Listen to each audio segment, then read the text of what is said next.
Bonjour, je vous salue, mon petit-fils aussi. Comme j'ai promis, faire une vidéo sur des quartiers à l'entrée de plusieurs villes forestières de Côte d'Ivoire qu'on a appelées Djoulabougou. Alors, je ne sais pas, il y a des gens, tais-toi, qui, quand on leur fait comprendre que historiquement, Djoula voulait dire commerçant, en tout cas toute personne qui exerce une activité sur une longue distance est appelé Djoula. Ça, c'est Amalinké et Bambara. Si c'est votre langue de Congo, là, ça, moi, je ne connais pas. Voilà. C'est Amalinké et Bambara. Et je vous ai donné une référence bibliographique. J'ai cité l'ouvrage de Youssouf Tata Sissé, Les chasseurs traditionnels Malinké et Bambara. Vous n'allez pas regarder ça. Il y a quelqu'un qui m'envoie une vidéo où Sangaré, je ne sais pas comment on l'appelle là, je ne sais pas si c'est Yereso Sangaré, je crois qu'il est journaliste. Une vidéo, lui il est en train de dire que non, Djoula c'est une ethnie. Mais lui il n'est pas historien. Lui il s'appuie sur quelle souche. Lui il n'est pas historien. Il n'est pas historien. C'est pas son nom là, je ne sais pas si c'est Sangara Yereso ou quelque chose comme ça. En tout cas il était journaliste à la chose. Tu m'envoies ça pourquoi? Tu veux que moi je te dise quoi? Il n'est pas historien. N'importe qui ne peut pas se prétendre historien. L'historien là, c'est un métier. Faire l'histoire là, c'est un métier. Ça s'apprend. Et quand même ton grand-père t'a dit ceci ou cela, ça c'est comme une source orale, c'est comme un document qu'il faut exploiter. C'est comme quand tu prends l'or là, il y a plein de détritus autour. Mais c'est quand tu vas le passer au feu là, qu'il va devenir maintenant de l'or. Voilà, bien travaillé et qui brille. C'est comme ça. C'est comme ça le travail de l'historien. Donc il faut comprendre cet aspect des choses-là. Voilà. Alors, les Djoulabougou, c'est quoi? Est-ce que ceux qui sont venus dans les Djoulabougou, là, ils sont tous de Congo ou bien de Bobo Djoulasso? Non. C'est des populations qui, dans de ce qu'on appelle l'AOF, l'Afrique occidentale française, mais qui étaient des zones savanicoles, des zones du Sahel. Et qui sont venus en Côte d'Ivoire, en zone forestière, pour travailler. Et beaucoup parmi eux étaient quoi? Étaient des commerçants, c'était des marchands. Et les quartiers qui ont été créés, ils les ont appelés justement Djoulabougou. Même chez moi à Diaké, là, quand tu dépasses le peloton de mobile de gendarmerie, là, c'est Djoula Kro qui vient. Même moi-même, j'y habite. Mais je ne suis pas Djoula. Vous comprenez? Donc, il faut comprendre les choses. Voilà. Maintenant, si vous-même, a posteriori, par rapport maintenant aux événements historiques, vous voulez vous donner l'identité de Djoula, ça c'est votre problème. Moi je ne peux pas aller contre ça. Celui qui veut s'appeler chien est chien. Celui qui veut s'appeler mouton est mouton. Celui qui veut s'appeler porc est porc. Mais moi je ne peux pas aller contre ça. Mais seulement je vous dis historiquement. J'ai bien précisé historiquement. Donc ne venez pas m'emmerder avec l'impolitesse de certains. Souvent qui se prétendent musulmans alors qu'ils n'ont même pas le respect des aînés.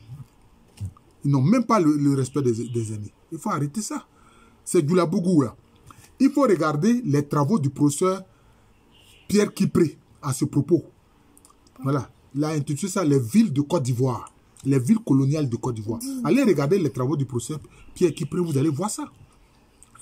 Dans les zones forestières, vous allez remarquer, quand vous entrez dans une ville, que ce soit Diaké, que ce soit Bonois, que ce soit comment on appelle ça, Benjerville, que ce soit toutes les villes pratiquement forestières, que ce soit Gagnois, Dalois, etc. Quand vous entrez dans la ville, là, vous trouvez le peloton mobile de gendarmerie. Mais ce peloton mobile de gendarmerie, anciennement à l'époque coloniale, c'était le camp des soldats coloniaux. C'est le camp des soldats coloniaux qui est devenu maintenant le peloton mobile de gendarmerie. Et puis maintenant, après ça, c'était le quartier de Djoulabougou. Mais ils venaient d'où ces populations-là? Elles venaient des zones savanicoles, elles venaient du Soudan français, qui est aujourd'hui le Mali, elles venaient du Niger, elles venaient du Sénégal, elles venaient de Guinée, hein? Elles venaient de Haute-Volta. C'était comme ça et le plus souvent, c'était des musulmans. D'ailleurs, même en Gold Coast, on a vu la même chose. Là-bas, on a appelé ça les Zongo. C'est ce type de quartier, on a appelé ça Zongo. Zongo, ça vient de quoi? Ça vient du fait que anciennement les Akans appelaient les Malinké Nzoko. D'ailleurs, certains Baoulés continuent d'appeler les musulmans, les Djoula Nzoko. Enfin, les Djoula, les Malinké musulmans Nzoko. C'est comme ça. Hein? Par rapport au quartier de bégots qu'ils ont créés dans le royaume Akan de Ani Nsoko. C'est comme ça. Donc, ces villes-là qu'on a appelées les Djoulabougou, c'est-à-dire des quartiers habités par les Djoula. Bon, est-ce que tous ceux-là qui sont dans les différents Djoulabougou de nos villes forestières de Côte d'Ivoire, là, et tous ils viennent de Con ou bien ils viennent de Bobo Djoulasso? Non. Et tous n'étaient pas des marchands, mais certains, pour beaucoup, ils vivaient du commerce.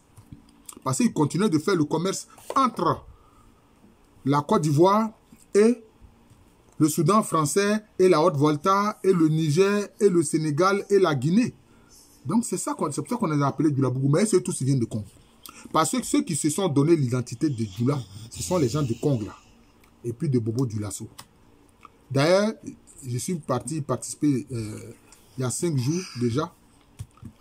Non, c'est hier seulement que je suis rentré de Boaké. J'ai échangé sur cette question avec le professeur Moustapha Gomiebou.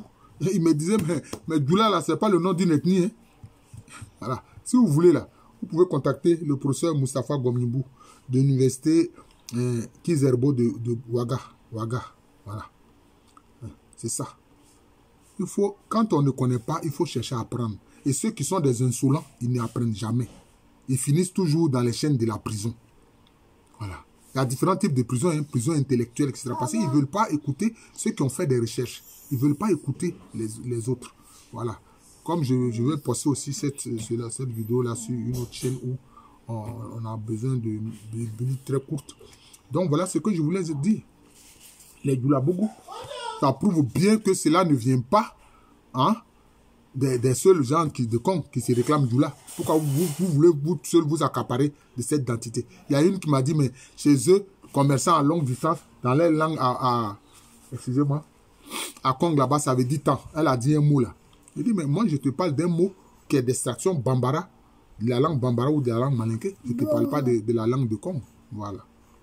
Je suis le professeur Alou Kwaméreni. Après, ils vont dire, co-professeur. Lui là, il a fait professeur où? Toi, tu veux me juger? Espèce d'ignorant.